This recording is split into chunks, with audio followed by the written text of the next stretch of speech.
this system is everything that force development is building. It's airman-centric, it's mission-focused, it's competency-based, it's layering in all of these great factors that a bunch of very smart people dreamt up about the future of education and training. There's probably no other training advancement that's going to have as big an impact as this. Roger, flight 807, approaching runway 7 Bravo. First command simply must arm our airmen to outthink, outperform, outpartner, out-innovate any potential adversary. The first command, the Air Force, starts here. Hello, and thank you for tuning into the Air Force Starts Here podcast. My name is Miriam Thurber, and I'm excited to host this episode on tech training transformation. If you've tuned in before, you know that in each episode we provide tips, tricks, and lessons from our talented educators, trainers, and leaders. And today I have the honor of speaking with Dr. Major Jesse Johnsonn, Commander of Det 23, and Tech Sgt. Casey Michalski, who is a Det 23 curriculum engineer and a C-130J subject matter expert. Before we bring in our guests, let's chat for a minute about T3, or Tech Training Transformation. At AETC, we're always pushing the envelope to make sure we're offering the highest quality education and training in the world. It was obvious that training needed to change and transition from a traditional lecture-based teaching to take advantage of an era of technology. The T3 team set out to study how this generation learns best, and then they built a tech training system that's not only mission-focused and competency-based, but that personally improves training for individual airmen. After researching, T3 officials have created an Airman-Centric maintenance training model that incorporates virtual reality, augmented reality, and artificial intelligence. There's so much more to it, and if you would like to dive in deep, we have an article out on aetc.af.mil that we would love for you to read. But now that you know the basics, let's jump in with our experts. Thank you so much for joining us today, Major Jesse Johnsonn. Thanks for having us. Really appreciate the opportunity to share our work. And we also have Tech Sgt. Casey Michalski here. Thank you so much for being here. Thank you for having me. So we're obviously going to dive into a lot about T3 today, and so I wanted to just start off for you, Major Johnsonn, asking, how does Airman-Centric training help improve our total force? It allows us to capitalize on the full potential of every airman and allow them to function inside the mission the best way that they fit versus trying to for lack of a better way, put a square peg in the round hole, right? We want the airmen to utilize the talents and skills they have that are natural and innate to them and bring them to the fight. So we have to shift our focus to being able to provide that airman the best possible way to learn so that they understand the material and we can advance our education goals faster. Around the time that society switched over to mobile technology between 2007 and 2009, there was a fundamental shift in the way information is delivered to people in general. And then when we look backwards at the generations that are going through school, we see that they're being delivered educational content in live formats. So the student in a high school classroom, if they don't believe what their instructor is telling them, they can Google and they could do their own research. And this fundamental shift in how students are learning and really, again, how that they access information is going to change the future of how we fight wars. That's awesome. Yeah, strengthening the individual so everyone is stronger. Yes.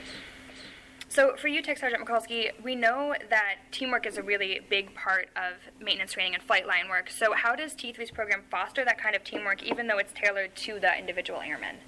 What we saw was as airmen developed themselves and went through the program by themselves, they were able to come out of the system and then work together as a team to help those who were maybe struggling in the same areas that they succeeded in. Going back to your point where the individual is better as a team, if you try and force airmen to fit into a box, you'll only be able to work inside that box you force them into. And every airman brings individuality to a team, and in the individuality allows the strengths to come through. And how does this training differentiate from the training that you went through as a maintainer yourself? It has a different emphasis.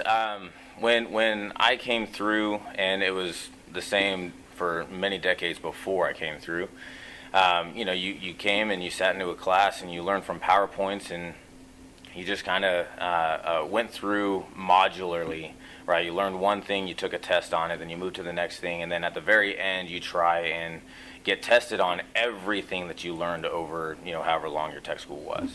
And when that used to work, and it still produces, quality airmen. However, airmen now need to learn in context to the mission. And so what our training does is it allows them to learn in the exact way that they will perform when they get to their first duty station. And part of learning is making mistakes and growing. So the old system, you take a test, you make a mistake, you get that question wrong. Major Johnsonn, and then obviously you can chime in too, when an airman does something wrong, how do they know? The first and most important part of that is we don't pretend to say that the old system is bad. We just say that it's not going to function in the future. But there are key aspects of that old system that are really, really critical. So hands-on demonstration is probably the prime one. So we could do as much training as we want in a virtual world, augmented world, any sort of digital multimedia content, but at the end of the day, there's nothing that's going to break that senior technician overseeing and training the apprentice level technician. So we never want to take that away. The other part of it is we recognize that failure piece is really important. Fundamentally, humans learn through failure. So we put inside of our system, for example, one of the ways in our system that if you clip safety wire, the screen goes red like you just got safety wire in the eye if you hadn't put your safety glasses on. So we build in what we call consequential learning that provides feedback, direct and immediate feedback to the student when they fail. You practice how you play, right? So if you practice, cautiously, you'll play cautiously. If you practice correctly, then you'll play correctly. And as we go into our next major project, as it aligns around agile combat employment and multi-capable airmen, we're taking that consequential learning to the next step. So there's, in that particular series, there's 3 different levels to the course. First level is home station, where it's just basic classroom type things that are presented digitally, and there is very little consequence to failure in that. The second level we call the exercise level, where it mimics the contingency exercise at a wing. And if a student fails in that environment, the non-player character who is intelligent because of the artificial intelligence built into the system comes over and addresses with the airman, hey, you made this mistake, these are your consequences, and it may kick them back to the training in the first level. Finally, when you get to the third level, we call the deployment level. If they fail at any point, so zero tolerance for failure in that level, if they fail at any part of their training in that, they're decertified in the system and have to go all the way back to block 1 and start the training again. So that consequential learning, we allow for the mistakes, but we also increase the severity of sort of discipline if they fail to meet the benchmark. You'll see that when you go to an exercise, a real-life exercise, not our training environment, but a real-life exercise, the consequences are the same. When you make a mistake, the severity of consequence has increased because right now you're practicing to deploy. You're showing your skills whether you're ready or not. And then when you deploy, there's little to no room for mistakes because right now you're trying to make the mission happen. And so if we tailor our training to meet that requirement, they will get it in their brain and build those mental models to understand, like, hey, this is how it really is. They can spend as much time in each one of those levels as they want. They can repeat the same objective a dozen times if it's what they need to get their personal proficiency.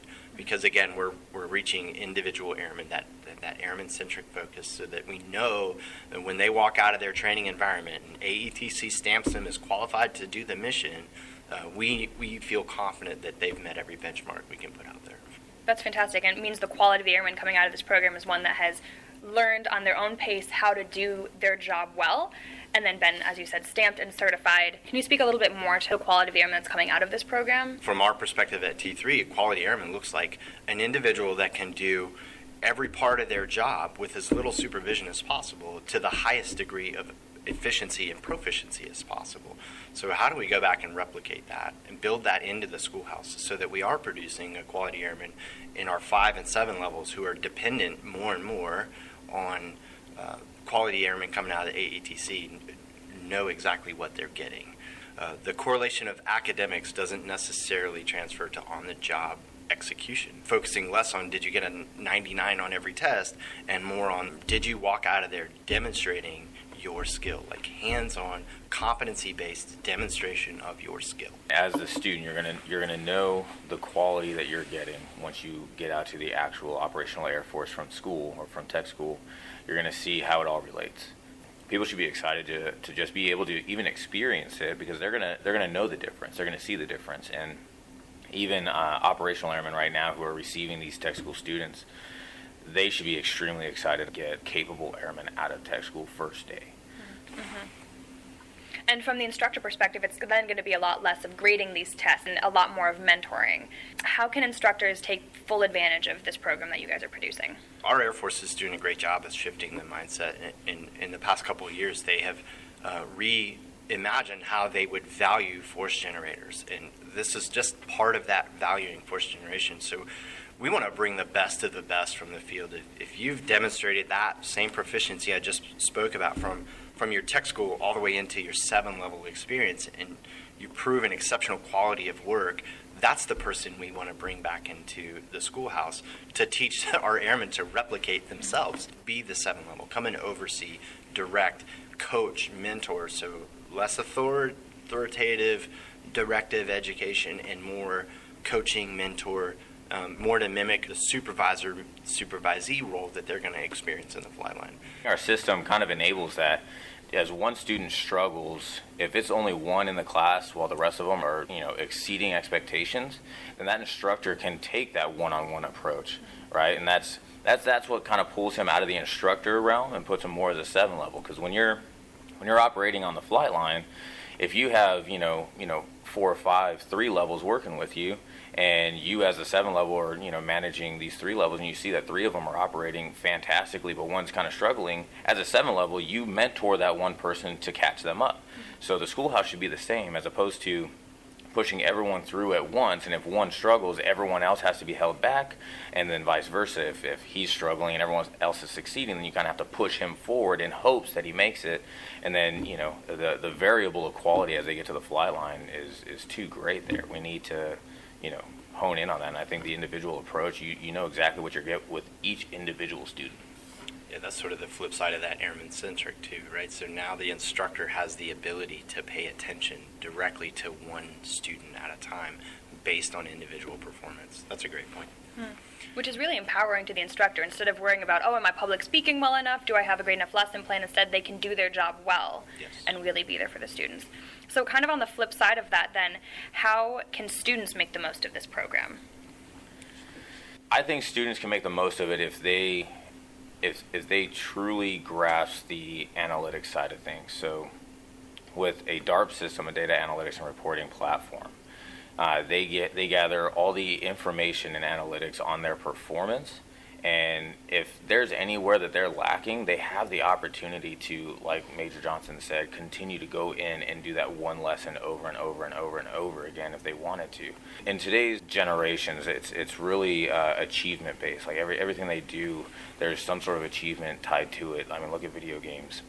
And so what we've done with our system is we've tied achievements to it. We've allowed them to see star-based performance. So if they do poorly, they get 1 star. If they do mediocre, they get 2. And if they excel, they get 3. And one thing that we really saw were students were going back and saying, hey, I got 1 star on this. I'm going to go back and do it again and again and again. And as an instructor, you can see each time they've gone through, how long they spent each one, their scores on each test that they took. All of that, and the students can see it too. The students can go back and they can review the quiz that they just took inside the system, how well they performed, which questions they got wrong. They can look at the actual test question and then go back to the study guides and review it. And then that in itself gives them different learning modalities. So if they learn better reading a book, then they have the opportunity to do that as well. So, yeah, and I'd also add the system builds out 24/7 access to content. So what we have to understand in our profession in the military is that our responsibilities never stop, and that includes training. So to get to the proficiency level that we need in our defense system, we need airmen who are stepping out and taking additional time in training and spending an extra amount of time in off-duty hours inside of a system trying to get to that next level of understanding, or get to, maybe they take the course and they get the 1 star while they're in class, but then they go home and they work for the rest of the evening until they get that 3rd star because it matters to them. And what they don't recognize, and what I hope they take from that, is it matters to the Air Force. It matters that we know that coming out of the doors of AETC, you're as competent and proficient as we can possibly make you. And so what airmen can do to be successful in the system is to put as much effort into it as possible. And then what they gain out of it is world-class training that's not being developed or presented anywhere else. Because with a traditional learning model, a student can kind of scrape by with mediocre work, still compete, and then they're just kind of, so-so throughout the rest of their career. This really allows every person to take full advantage, really empower themselves, and then be really competitive in their field. Specifically for you, Tech Sergeant Michalski, as someone in this career field, how excited does it make you to work alongside or supervise people who have gone through this program versus maybe people who haven't? So that's a very good question.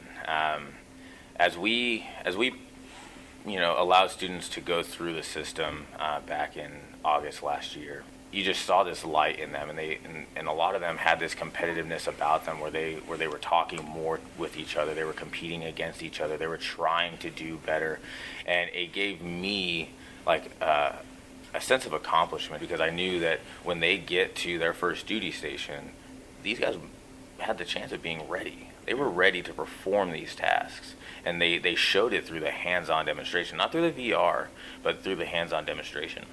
So in the event that I go back to a flight line and I work the flight line, which I would love because I love my job, I would be honored to have these students working under me. You're recruiting the best of the best, and then you're keeping them at the top of their game for the rest of their career, which is revolutionary.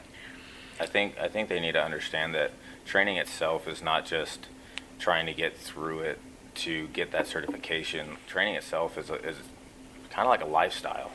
Right, and so you have to maintain good quality training so you can maintain that good quality performance. Mm-hmm. And traditionally speaking, we haven't provided that opportunity to airmen. So our duty day standard class that is 8 hours of PowerPoint, and then you go home and you might have some homework, that presents very little opportunity and really a poor construct for students to want to continue that lifelong learning methodology, right? So we want to be able to open this system up so it's accessible to the airmen no matter where they're at, no matter what they're doing. And I see a grand vision in the future where I'm no longer chunking courses the way that we do, where you go through your tech school and then you wait 5 to 7 years and you go through this other school and you wait. Let's just open the aptitude up and say everybody can get in and do whatever training they want. And your only limit to training availability is your ambition and your drive to learn and that passion to be that lifelong learner. Mm-hmm. So we want to give that capability over to airmen, and it just hasn't really existed traditionally up to this point. So our methodology is everything. If you're building training, we want to put it inside the ecosystem and present those students with as many opportunities to gain training and experience as possible and let them select their own path. We never want to limit, we never want to stifle innovation cells from doing things that they're doing.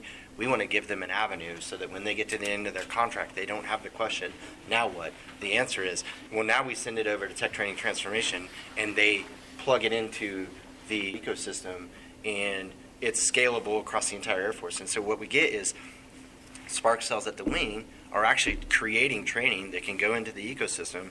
You can have AETC credentialing take a look at it and go, hey, this is really great training. It meets all of our box checks, certified AETC course, and now I can teach that course developed at the wing level in the classroom in AETC because it's that good. So we're scaling our training development across the entire Air Force, building this great big mesh network of training that leverages the best of all of our 7 levels across the Air Force. Let's say someone's creating curriculum or there's a training out there. How can they partner with T3? First thing they need to do is give us a call. And what I'd say is before you start any project that goes down the path of education and training, give us a call and we'll tell you how to make sure that what you're building on the backside can be delivered inside the Air Force in terms of licensing and API requirements and things like that. And then once you build your technology, we will connect you into the delivery analysis and reporting platform, and you're instantly scaled across the Air Force. It's not a competition of yours or ours. It's all of ours for the better of our future airmen. Major Johnsonn, is there anything you would like to add that we haven't touched on yet? I think it's really important for folks in AETC and the Air Force and really the DoD at large to understand that our program is a recognition by our senior leaders that the future of warfare is changing, and it's really important that we adapt to it and change as well. So the AETC commander, previous to the current, actually set us aside and put invested in this technology and invested in this future. So we are directly in the AETC headquarters. We are supported by and funded by the general officers in Air Education Training Command, who see this as a future capability that is a requirement to match that near-peer contender in the future. And in the next great power competition, we're going to be up against competitors who have the same technological advantages that we do, because the information is so prevalent. There are no secrets in innovation anymore. So it's so prevalent. So it's reasonable to say that the next great power competition is going to involve some sort of attempt to limit access to information. So we should be excited that our general officers are putting their money where their mouth is. They're actually investing in future technologies to make sure we remain competitive on a global scale. In closing, my additional thoughts, there was a really awesome team that's kind of developed this. I know I'm the one sitting at the table, but a lot of great minds that came from the fields are here to develop this. I want to recognize some names. Staff Sergeant Kevin Lassen, Tech Sergeant Curtis Klusterman, Master Sergeant Dustin Smith, Master Sergeant Jason Farrell, Staff Sergeant Renee Scherf, Tech Sergeant Andrew Tong. There's obviously more names, but those are the ones that are on my mind, and they did an amazing job. We worked really hard over the past few years. We'll just continue developing for the future. Thank you both so much for your time, and thank you, listeners, for joining us.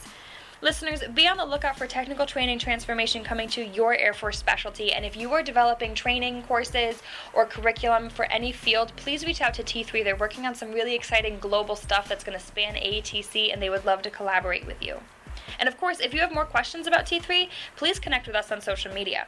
Air Education and Training Command is on Facebook, Instagram, and Twitter, and we would love to chat more about T3. Don't forget to subscribe to our podcast and catch up on the latest news from around the command at aetc.af.mil. And of course, if you have a topic that you'd like us to address in a future episode, please reach out and let us know. From our entire AETC Public Affairs team, thank you for joining us. Again, I'm Miriam Thurber, and I'll see you next time on the Air Force Starts Here podcast.